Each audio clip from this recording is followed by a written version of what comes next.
Quaid-e-Azam university, Punjab university 2 groups में तसादुम, तलबा तंजीमों में झगड़ा हुआ है। तलबा ने हॉस्टल में आग भी लगा दी है। हॉस्टल नंबर 18 मैदान जंग बन गया।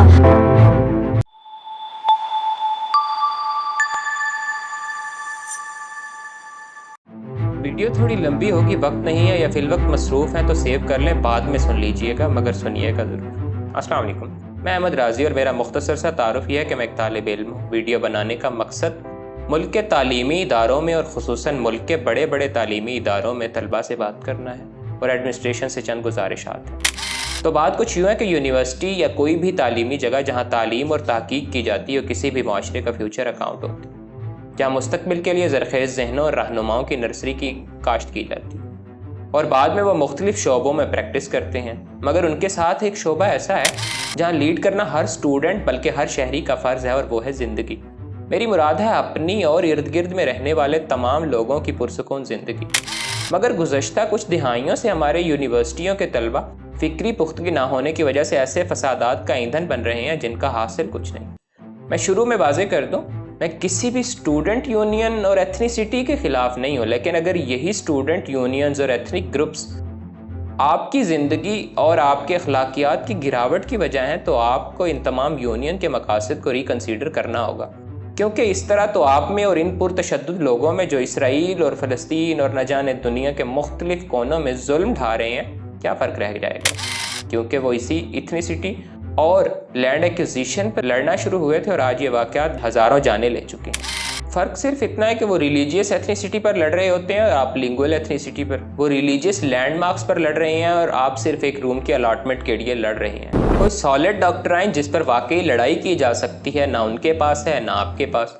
और सबसे बड़ी बात यह है कि आप इख्तिलाफ के आदाब भूल चुके हैं। वर्ल्ड वार 2 के बाद तो कौमों ने भी तस्लीम कर लिया कि आप कोई भी किसी पर कब्जे के लिए हमला नहीं करेगा, मगर आप लोग न जाने किस जंगल में रह रहे हैं। और मैं जंगल सिर्फ इसलिए कह रहा हूँ कि आपके लीडर्स यानी चेयरमैन हजरात कहते हैं कि ये जंगल है और यहाँ जंगल का कानून लागू होता है। जिस तरह आपको ये समझ आ गया है कि कश्मीर एक सियासी मसला है और चैनल फॉर डॉलराइजेशन है, बिल्कुल इसी तरह कौंसल्स और एडमिनिस्ट्रेशंस भी एग्जिस्ट कर रहे हैं, जिसमें दोनों पार्टीज़ फ़ायदा उठा रही हैं और आपको सिर्फ एक्सप्लॉइट किया जा रहा है।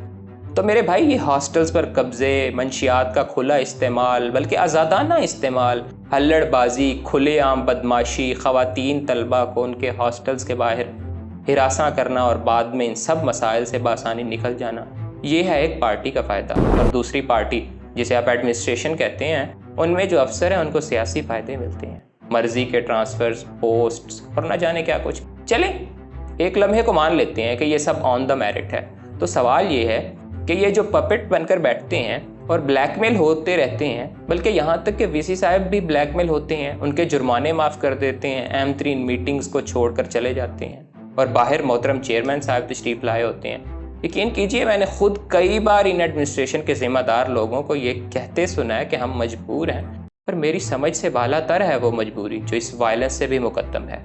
As Harari said in this context that I am deeply saddened the violence engulfing the part of the world I call home. This violence is not a natural disaster or spontaneous emotional outburst. Hatred is a plant that need to be sown and watered for years, and large-scale violence is always the result of calculated human decisions. Some people think they can advance their own interest through hatred, violence and death. They call it politics. It also goes by the name of human sacrifices. तो मेरे भाई, अगर आपको ये कहा जाए कि आप किसी कौमियत और नज़रिए की जंग लड़ रहे हैं, तो अर्ज़ है कि नज़रिया सोच, मकसद, आगही और शऊर होता है और कौमियत ज़मीन की हुदूद की पाबंदी नहीं होती। तो बताइए, कौन सी सोच आपको अपने ही दोस्तों पर डंडे बरसाने पर मजबूर कर रही है, या कौन सी लिसानी कौमियत है जो आपको किसी दूसरे ज़बान वाले से बदतमीज़ी या गालम गलोच का हक़ देती है। मैं यहाँ आपकी तरफ से आने वाले कुछ आर्ग्यूमेंट्स का भी डायसेक्शन कर देता हूँ ताकि जवाब देना ज़रा आसान हो जाए।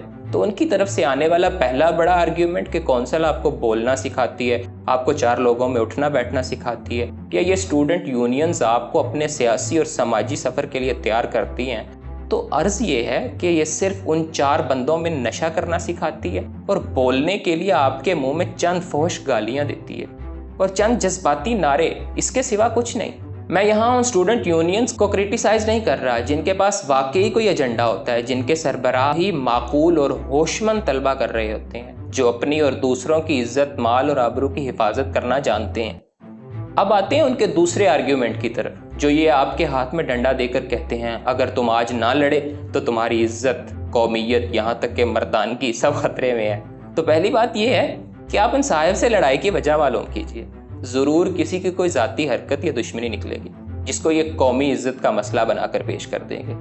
दूसरा ये कि आप यहाँ तालीम हासिल करने आए हैं और इसी मकसद से आए हैं, झगड़े या एक दूसरे का सर फाड़ने नहीं। इनको कौन समझाए कि वायलेंस आर्ग्यूमेंट का कत्ल होता है। वो आइजैक एज़िमोव ने कहा था ना कि violence is the last refugee of the incompetence. और दूसरी बात यह है कि तालिब इल्म को तो झगड़ा ज़ेब ही नहीं देता। जब ये हर तनकीद को इल्मी तरीके से हल कर सकता है तो झगड़े या गालियां देने की इस तरह की ओछी हरकतों की क्या ज़रूरत है। लिहाजा अगर आप खुद को इन हरकतों में मसरूफ़ कर रहे हैं तो खुद से सवाल करें कि किस कॉज के लिए कर रहे हैं, क्योंकि हेनरी डेविड ने कहा था कि it's not enough to be busy, so are the ants. The question is what we are busy about. लिहाजा एक बात उसूल की तरह ज़हन नशीन कर लें कि वायलेंस इख्तिलाफ का हल नहीं होता, बल्कि ट्रू अंडरस्टैंडिंग ही मसाइल को हल कर सकती है। और जैसे राल्फ इमर्सन ने कहा था ना कि piece can not be achieved through violence, it can only be achieved through true understanding. और जब कभी ज़िंदगी में किसी से लड़ना पड़े या मुखालफत करनी पड़े तो खुद से सवाल कीजिएगा कि मेरे पास इसका क्या मकसद है और क्या ये मेरा ज़ाती दिफा है या महज मुझे इस्तेमाल किया जा रहा है। और अगर सोल्यूशन की तरफ आएँ तो सोल्यूशन सिर्फ यही है कि आप अपने आप को लिटरेट करें ताकि ख़ुद को इन सेल्फ डिस्ट्रक्टिव प्रोजेक्ट से बचा सकें। तो इस हवाले से मैं कुछ किताबें रिकमेंड किए देता हूँ, वक्त मिले तो ज़रूर पढ़ लीजिएगा। जॉनथन हेडेड की किताब है the righteous mind, why good people are divided by religion and politics. और दूसरे नंबर पर ऑरवेल की एनिमल फार्म, ताकि आपको समझ लगे कि कुछ लोग आप ही में से आपके हुकूक के लिए उठ खड़े होते हैं और बाद में वो आपसे ज़्यादा इक्वल क्यों हो जाते हैं और सुपीरियर क्यों हो जाते हैं।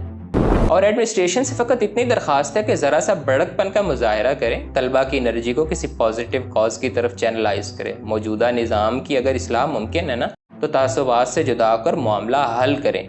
और अगर जिस्म का कोई हिस्सा गल सड़ चुका है तो उसका तल्फ करना नागुज़ीर हो गया तो हिम्मत करें, मुश्किल फ़ैसला लें इससे पहले कि मुकम्मल जिस्म एक जिंदा लाश बन जाए, क्योंकि ये रिवेंज साइकोलॉजी का साइकिल अनकरीब आपको लाशें उठाने पर मजबूर कर देगा।